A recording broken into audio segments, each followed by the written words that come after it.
Hi everyone, and welcome to episode 3 of HSC Primetime.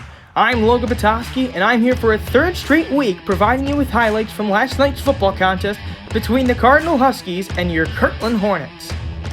It was the first home game for the Hornets in 2020, and changes were visible in many ways, including added signage, distance markers, added bleachers, and chairs on the field.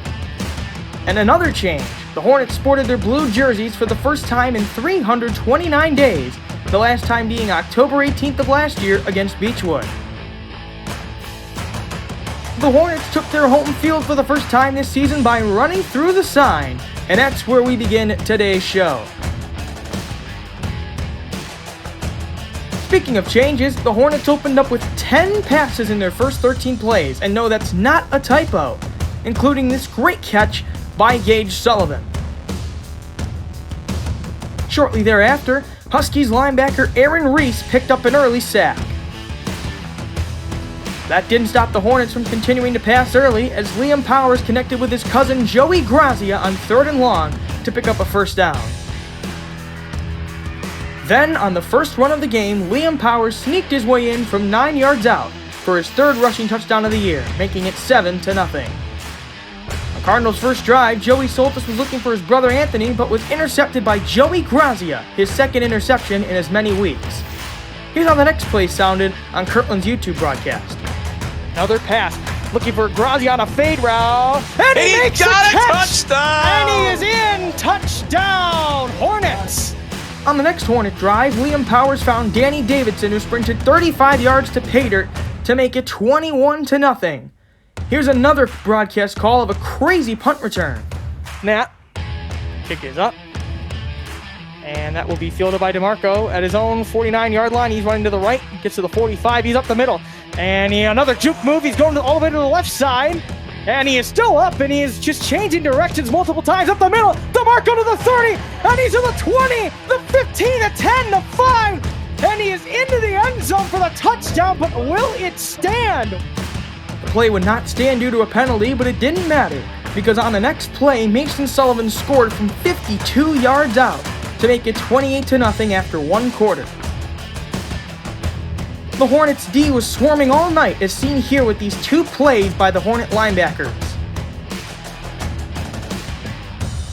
Then, Anthony DeMarco had a little trouble fielding the punt, but he broke away and nearly housed another punt, but he's tripped up 15 yards short.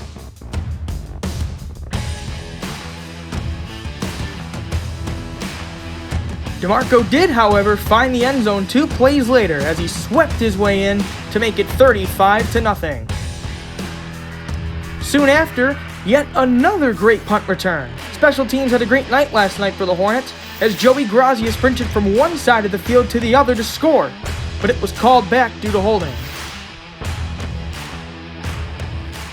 One of Cardinals' only bright spots was this forced turnover. The Hornets fumbled, and Cardinal linebacker Chase Seamack was there for the recovery. History for the Laverty family would be made on this next play. That is Philip Laverty on the left side, the 10. Jukes at the 5, and he is tackled into the end zone for his first touchdown of the season. Philip Laverty. Nice play from Coach Tiger Laverty's son. Next drive, Carson Andonian makes one of his many tackles on the night. The Hornets would go into halftime with a 42-0 lead, and fans in attendance were treated to the 2020 debut of the Kirtland Hornet Marching Band. As the second half began, Nick Schwartz broke free for a big gain, but it would get called back for another holding penalty. Then Mason Russ carried defenders for a few extra yards for a first down. Finally, Russ finished what he started by jaunting into the end zone to make it 48-0 Hornets. And the Hornet cheerleaders spent the night doing a great job energizing the limited capacity crowd. The second half featured a lot of backups, including this 11-yard first down carry by freshman Rocco Alfieri. Then freshman McGuire Boyd nearly scored for the Hornets. But his buddy Will Bates ran in from a yard out on the very next play for his first career varsity touchdown, making it 55-0. And that was all she wrote as the coaches shook hands at midfield. the seniors played a great game as they began the countdown to their final home game at Rogers Field.